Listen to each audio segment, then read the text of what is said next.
Hello மக்களை, welcome back to Surendrathna YouTube channel. நம்ம இன்னைக்கு பல பேருக்கு குலதெய்வமான பச்சைவாலி அம்மன் கோவிலுக்கு தான் வந்திருக்கோம். சப்த ரிஷிகளான முனீஸ்வர்கள் இங்கே காவல் தெய்வமாக இருக்காங்க.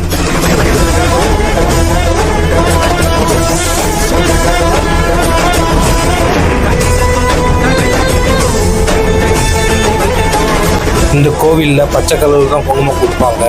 அது மட்டும் இல்லாமல் நம்ம இன்னும் வேண்டிட்டு இந்த கோவிலுக்கு வந்தாலும் அது உடனே நிறைவேற்றுவாங்க அப்படின்னு சொல்லிட்டு இங்கே சொல்லப்படுது.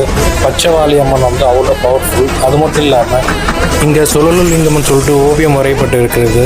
அது எங்கள் திசையில் பார்த்தாலும் அது உங்களை நோக்கி பார்க்குற மாதிரியே இருக்கும்.